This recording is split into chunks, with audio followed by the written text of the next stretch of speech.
To cut a very long story short,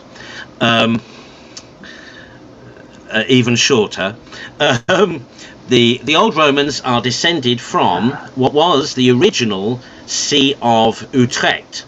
So that's the Archbishopric of Utrecht, or province of Utrecht in the Netherlands.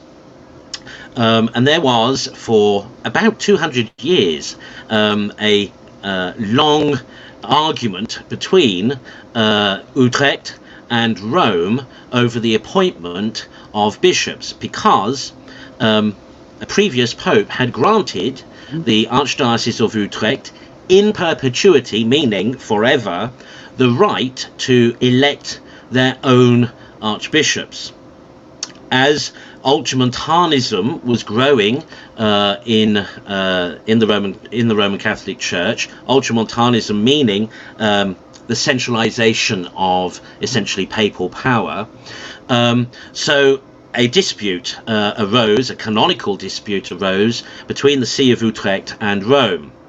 And despite much going backwards and forwards with canonists and theologians and representatives of both sees, a satisfactory conclusion really never came. So in 1853, Pius IX, then Pope, did a deal, we might say, with the Protestant government of Utrecht, of the Netherlands, to institute a new Roman Catholic hierarchy. And that's why Old Romans are known as Old Romans, because they were the original see in Utrecht, and then Pius IX established a new see. So that's essentially why Old Romans are called Old Roman. What essentially Pius IX did was then to annex the Old Romans, the original Catholics in Holland. You can't really say that a schism occurred, because a schism didn't occur. Indeed, in a papal visitation, or papal legate visitation in 1823, the bishops in Holland, the Old Roman bishops in Holland as they would come to be, issued a formulation, a statement that swore absolute oath and fealty to the Holy See, subscribed to all beliefs and doctrines of the Holy See, and hoped for a resolution to this canonical dispute. Anyway, Pius IX ignored all of that, established a new hierarchy, a little bit like, we might say, Pope Francis did just a couple of years ago, when he likewise did a deal with the communist government and gave legitimacy to the communist Catholic Church, and totally ignored the underground Catholic Church that had been in China, persisting, forever. The parallel really is quite extraordinary, because it is basically the same situation.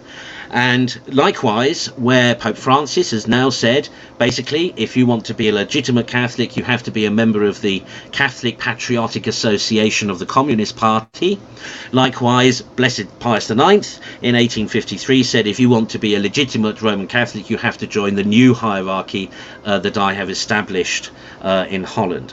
So that's essentially where the Old Romans come from. Later on, in 1870, you have the First Vatican Council. Now, the Old Roman bishops actually wrote to Rome and said, oh, our invitations seem to be missing. They got no reply, but nonetheless, that was an expression then of their fealty to the Holy See, and of them considering themselves not to be in schism and desiring not to be in schism. But they received a curt response, or no response at all. And at the same time, various Catholics across Europe who were feeling what's the word? I can't remember who basically didn't agree with the way things were going, the centralization of papal power, and particularly with regard to the dogmatization of papal infallibility. They formed themselves into an association called the Old Catholics. They were led by academics, Catholic academics, and a few clergy, but no bishops. In 1889, they applied to the old Roman bishops in Holland and said, "Would you be so kind as to give us a bishop? Would you be kind as to consecrate a bishop for us?" Now this, the Dutch bishops did, and a kind of union was formed. But over time, the influences within this old Catholic union began to become very Protestant, so that by the towards or just after the turn of the century, the church in Holland and the Old Catholic Union of Utrecht, as it was called, started to reject core and pretty fundamental doctrines of the Catholic faith and of Catholic praxis, custom and tradition.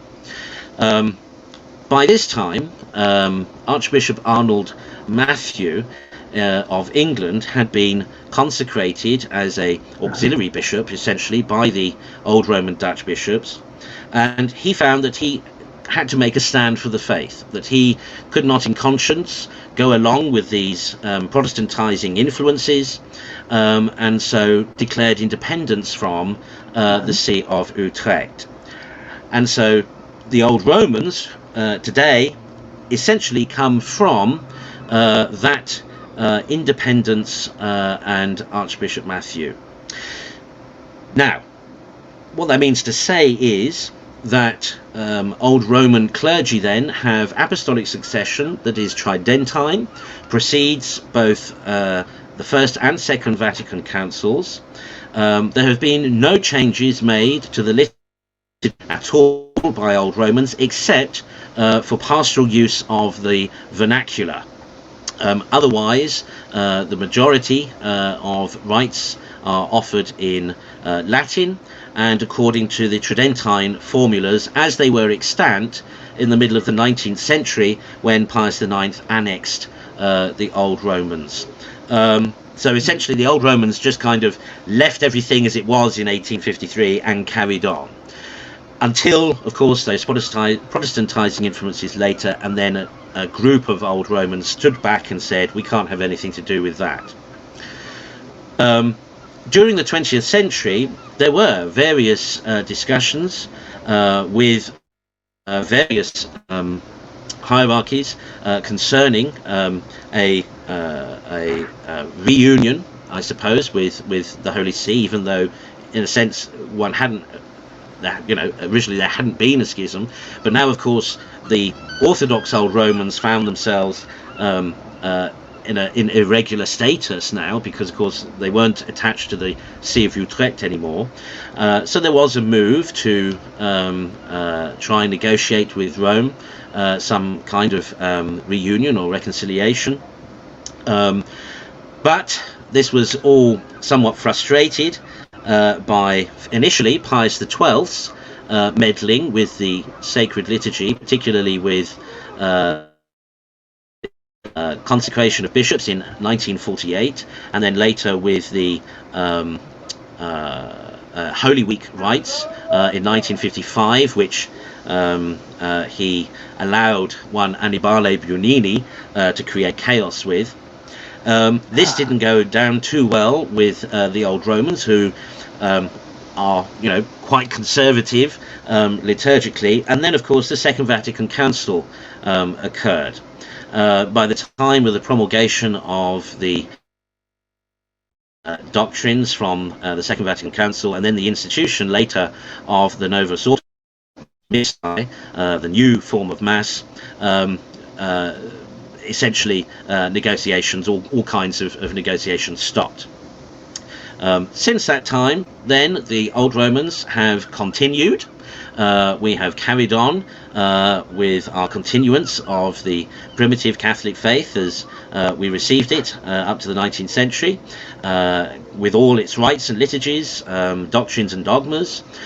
We still desire fealty and fidelity, of course, to the Holy See.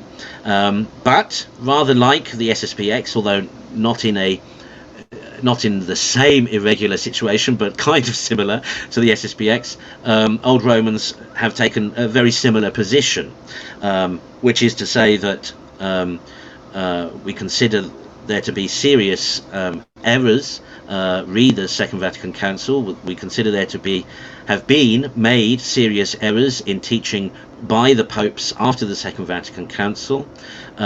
We consider the Novus Ordo to be an un-Catholic form of worship, and so rather like the SSPX, we consider ourselves in communion with eternal Rome. We pray for the Holy Father. We pray for communion to be restored to the Church with the full restoration of the Catholic faith. So that's essentially who we are and what we are about as Old Romans.